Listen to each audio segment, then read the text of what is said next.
ideal gitu ya. Kemudian ada field capacity. Field capacity itu berarti sebagian diisi air, sebagian ada udaranya gitu kan. Ini kan ada udaranya juga gitu kan. Dan inilah yang bagus bagi tanaman. Kapasitas lapang ini bentuk airnya kan kapiler. Bentuk airnya kapiler ya. Tapi dalam koefisiennya itu koefisien kapasitas. Kemudian ada permanent melting point. Itu lihat ya, airnya itu sudah sangat tipis gitu ya, diikat oleh partikel tanah sehingga akar tidak bisa ngambil. Nah, berarti tanaman akan layu bermana. Gampang ya? Ada pertanyaan? Enggak kan? Pak. Ya. Ada pertanyaan? Nah, kan jadi gini Pak, hutan di depan farmasi itu kan lebat-lebat tinggi juga Pak. Yep. Tapi pas saya saat pengambilan tanah itu kebanyakan hampir seluruhnya diapai oleh sampah Pak, sampah plastik. Itu sebenarnya mempengaruhi tanaman atau gimana Pak sampahnya? Ya, kalau sampah plastiknya itu beracun ya pengaruh ya. Tapi kalau misalnya sampah plastiknya itu dia tidak beracun, itu dia hanya mengganggu sifat-sifat tanahnya. Itu sampah plastik atau serasa? Sampah plastik Pak. Di sebelah mananya ya? Semua enggak kan? Kan hanya sampah plastiknya hanya di permukaan kan? Enggak Pak, di dalam tanah. Oh, di dalam tanahnya. Iya, kalau di dalam tanahnya gitu kan. Kalau bagi tanamannya sendiri ya kan, selama tidak beracun sih tidak begitu bermasalah ya, karena sampah plastik itu kan tidak terurai gitu kan, jadi dia tidak meracuni si tanaman gitu kan, tapi nanti dia bisa berpengaruh terhadap sifat fisik tanahnya tadi gitu ya, teksturnya mungkin bisa jadi strukturnya gitu kan bisa jadi berubah, keberadaan dari plastik yang tidak terurai gitu ya, jadi nanti akan meningkatkan daerah-daerah yang kedap air ya juga, karena ini sangat kasuistik ya. Kalau dia meningkatkan kedap air, berarti kalau dia diisi air nanti airnya terhalang oleh plastik itu. Kalau terhalang oleh plastik itu ya berarti nanti bisa menyebabkan genangan, waterlogging. Nah, itu ya. Jadi Pak, yang paling mempengaruhi itu untuk untuk struktur tanahnya ya Pak, bukan untuk tanamannya. Ya, nanti dia akan berpengaruh terhadap sifat-sifat fisiknya yang paling utama ya. Kecuali kalau dia beracun ya. Kalau dia beracun bagi tanaman kan ada ya beberapa yang ya contohnya logam berat, ya kan? Kan kalau plastik kan enggak. Logam berat itu nanti akar itu ketika bertemu saja, misalnya ini tanamannya ditanam di lubang 1 meter kali 1 meter gitu ya, kemudian dikasih humus gitu kan, berarti yang 1 meter kali 1 meter kemudian kedalaman yang bisa 1 meter itu dia aman. Tapi ketika akar itu nanti berkembang kemudian menembus ke di luar yang 1 meter kali 1 meter karena itu beracun gitu kan, atau ini nanti akarnya akan berubah fisiologinya, entah dia membesar gitu bagian depannya. Nah, kalau untuk yang plastik tadi gitu kan, kalau dari aspek sifat fisik nanti dia akan bisa berpengaruh. Misalnya plastiknya banyak gitu kan, kemudian plastiknya itu ini juga tergantung posisinya saling menutupi gitu. Maka nanti ketika ada air yang masuk ke situ, yang seharusnya air itu nanti setelah pori-porinya itu penuh, kemudian ditarik oleh gravitasi bumi, karena terhalang oleh sesuatu yang kedap, dalam hal ini plastik, maka itu jadi tidak bisa ditarik oleh gravitasi bumi. Jadi airnya tetap di bagian atas itu kan, gitu ya. Nah, itulah yang menyebabkan nanti bisa kalau tanaman-tanaman rendah mungkin bisa tanamannya mati, ya kan, karena selalu terkena banjir. Tapi kalau tanaman kayak pohon sih pengaruhnya nggak begitu nampak ya, gitu ya. Biasanya sih pengaruhnya nggak. Jadi untuk plastik ya itu relatif mempengaruhi sifat fisik tanahnya, gitu kan. Kalau struktur sih Enggak sih, mungkin kalau kalau yang saya lihat ininya itu biasanya mempengaruhi daerah kedap air itu. Masih ingat yang di video yang minggu lalu, itu kan diinfiltrasi atau di dalam pergerakan di dalam tanah itu kadang-kadang kan ada yang ketemu, kalau dicontoh di video itu, kalau kalian lihat ya videonya, kayaknya kadang-kadang nggak lihat ya. Itu kan nanti ada yang ketemu dengan batu, gitu kan, kemudian belok airnya kan gitu ya, kan gitu. Nah itu sama, jadi kalau misalnya ada plastik yang kedap, air itu turun gini, tetap gitu ya, kemudian dia itu ketemu dengan apa, dengan kedap itu, maka dia akan belok. Gitu. Makanya kan dia akan mempengaruhi laju permeabilitas, mempengaruhi genangan. Tapi itu juga tergantung plastiknya ya. Kalau plastiknya sedikit ya tidak. Tapi kalau plastiknya banyak, terus plastiknya lembaran atau plastiknya plastik apa itu PF ya atau PP gitu ya. Kira-kira gitu Rolin ya. Kalau untuk ini. Ada lagi? Pak, izin Pak. Oke, silakan. Perkenalkan, nama saya Adil Fioka Arisena Buter Pak. Izin bertanya Pak, berarti pada saat kelembaban tanah yang baik itu, pada di saat air itu air kapiler ya Pak? Bukan ya. Air gratis. Ya, air kapiler. Nanti kita bahas di slide-slide berikutnya. Tunggu. Ini yang like saya atau si Adil Fi? Adil Fi Pak. Oh. Oke, jadi tadi nge-like ya Adil Fi ya. Jadi yang bagus itu adalah air kapiler. Nanti kita bahas di slide berikutnya ya. Jadi nanti kalau ada yang pertanyaan lanjutannya nanti setelah slide ya. Oke Pak, terima kasih Pak. Kita akan bahas berikutnya itu adalah ini, koefisien kelembaban tanah. Yaitu ya apa, kondisi yang menunjukkan potensi ketersediaan air tanah untuk mensuplai kebutuhan tanaman. Ini semakin ke kanan itu airnya semakin banyak, ini dia kan. Semakin ke kiri ini airnya semakin sedikit. Oke ya.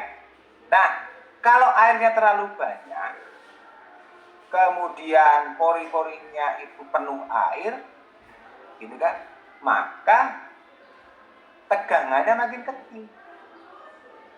Apa maksudnya tegangannya makin kecil? Kekuatan tanah untuk mengikatnya itu juga makin kecil. Akibatnya apa?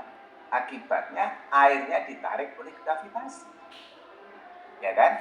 Menjadi air gravitasi. Nah kalau air sudah ada gravitasi kan nggak tersedia bagi tanaman. Orang mau diambil oleh tanaman sudah diambil oleh gravitasi bumi. Gitu kan? Nah terus air semakin kering sampailah pada kondisi tegangannya itu seperti ke atmosfer. Ketika atmosfer itu kalau diukur itu PF-nya 2,54. Nah, ketika tegangannya sudah 2,54 PF-nya atau sepertiga atmosfer, gravitasi bumi udah nggak kuat lagi untuk narik ini. Akhirnya apa? Akhirnya airnya itu melayang di pori-pori. Yang disebut air kapiler itu. Nah, ketika dia itu melayang di pori-pori itu, biasanya PF-nya itu atau tegangannya itu antara sepertiga atmosfer sampai 15 atmosfer. Atau setara dengan 2,54 sampai 4,2 PF-nya. Inilah air yang tersedia di tanaman itu. Ini air kapiler gitu. Bentuknya air kapiler. Kalau ya ini kan air gravitasi. Gitu kan. Tetapi kalau kita lihat koefisiennya, dia koefisiennya antara kapasitas lapang sama titik layu. Gitu. Jadi di air inilah yang tersedia bagi tanaman itu. Tapi kalau tidak disiram, tanahnya makin kering, maka nanti PF-nya makin kuat, artinya ada air sih di dalam tanah. Tetapi air itu diikat kuat oleh matrik tanah, sehingga akar tanaman tidak bisa mengambilnya. Akhirnya apa? Tanamannya lagi. Nah, itulah yang masuk ke sini ya. Gitu.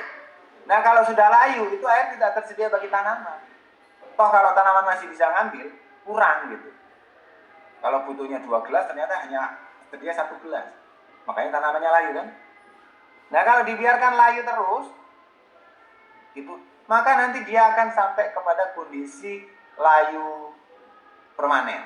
Nah, semakin nanti kering tanahnya, kering oven, wah itu semakin tanahnya. Airnya ada sebenarnya di gunungan Ketawang. Kalau masih oven ya, bukan kering tanur ya. Ada, tapi sudah sangat kuat diikat oleh tanah. Nah, itu semakin kering ya, berarti pF-nya makin tinggi. Kalau diisi air, gitu kan, berarti pF-nya makin turun. Semakin turun pF sampai kondisi 0, itu nanti ditarik lagi oleh gravitasi. Gitu ya. Jadi yang tersedia bagi tanaman itu air kapiler, bukan air gravitasi, bukan juga air hidroskopi. Gitu ya, Adilvi ya. Nah, ini yang tadi ya. Kalau dibentuk air itu ada air gravitasi, tapi kalau kita bicara mengenai koefisien tegangan air, itu namanya kapasitas jenuh. Kapasitas jenuh itu apa? Ya ini sebelah kanan itu.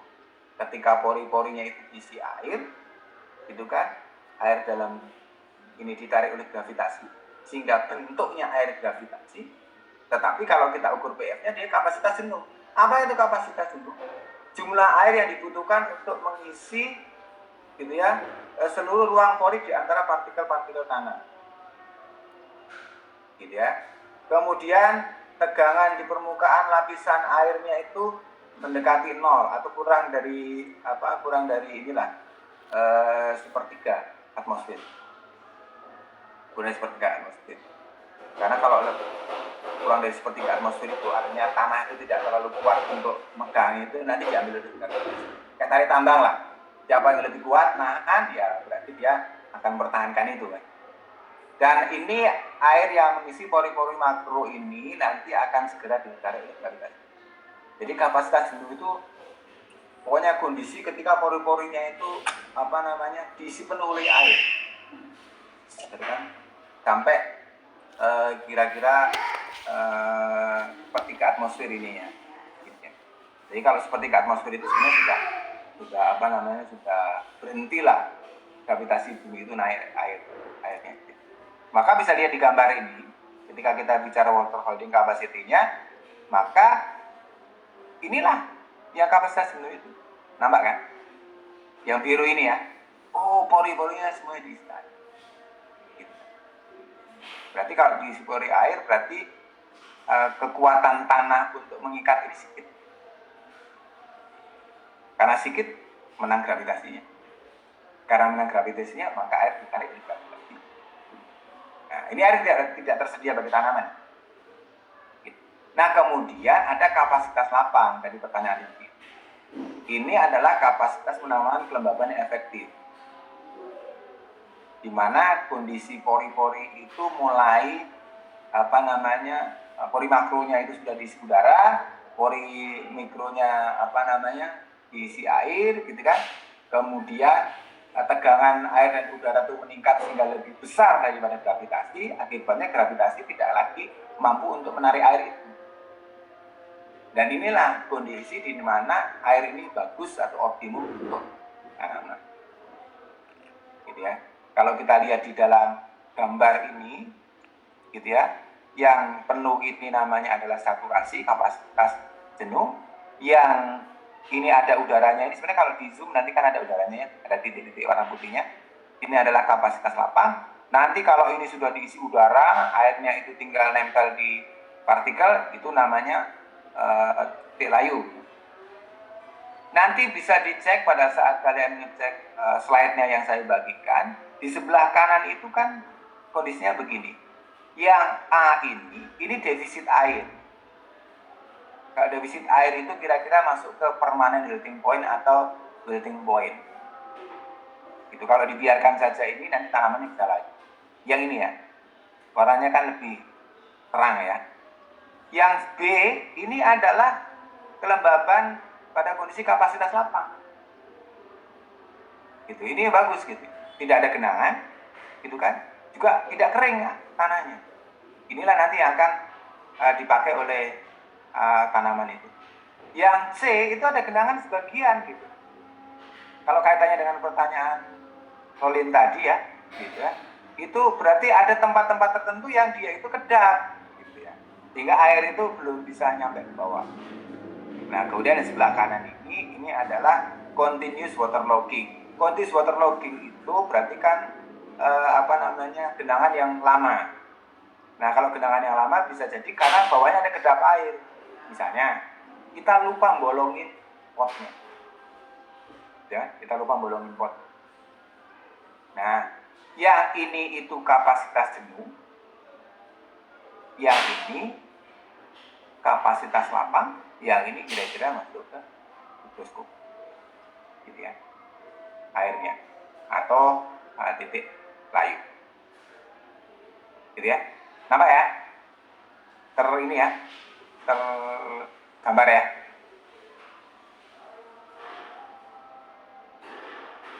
Di tempat saya azan berikut sebentar ya. Biasanya suaranya masuk ke ini ya, ke Zoom. Oke, Pak. Breaklah sekitar 3 menit lah. Bagi yang mau minum